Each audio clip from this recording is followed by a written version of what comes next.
जीवन में तू ना वो जीवन नहीं। मत्ती 8 अध्याय का 8वां वचन। सूबेदार ने उत्तर दिया कि हे प्रभु, इस योग्य नहीं कि तू मेरे छत के तले आए, पर केवल मुख से कह दे तो मेरा सेवक चंगा हो जाएगा। अभी यीशु के पास आके सूबेदार ने कहा, मेरे सेवक जो बीमार में पड़ा है, मैं आकर उसको चंगा करूंगा। यीशु ने कहा।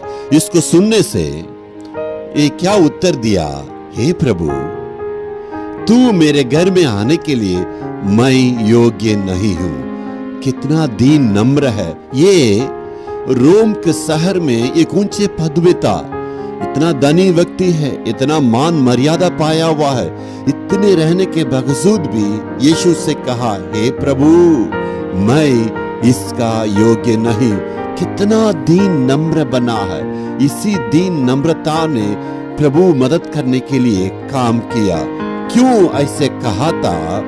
उन दिनों में किसी अन्य पुरुष यहूदी के घर जाने से उस यहूदी का घर अशुद्ध हो जाता है। ऐसे उन दिनों में एक रीति था।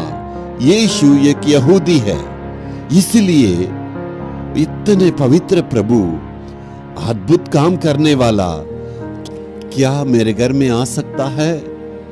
मैं तो अन्य जाति हूँ, मैं यहूदी नहीं हूँ, मैं चेला भी नहीं है, मैं तो अन्य पुरुष हूँ, क्या मेरे घर में आ सकता है? मेरा विनती को सुन सकता है? ऐसे ही सुन के दीन नम्र करके कहा, मैं योग्य नहीं। यीशु ने कहा, मैं आके चंगा करूंगा।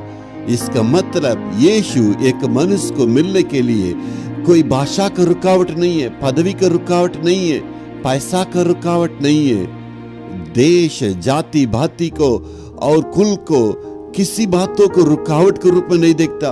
किसी को भी परमेश्वर मदद कर सकता है। साथ ही साथ वो यीशु को कैसे जाना था, ये यीशु करके बुलाया।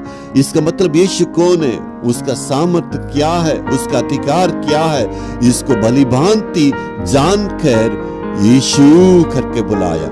इसको सुनने वाले आपसे प्रभु कहता, यीशु मसीह को सही से जानने की जानकारी होना चाहिए। यीशु कौन है?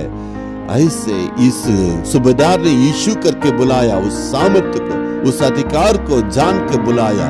यीशु उनका अद्भुत काम किया। इसको सुनने वाले आपसे कहता है, वो भला है, सर्वशक्तिमान है, उससे असंभव कुछ भी नहीं है। उसको जान के विश्वास कीजिए, आपको भी आज अद्भुत काम कर सकता। Hallelujah, hallelujah.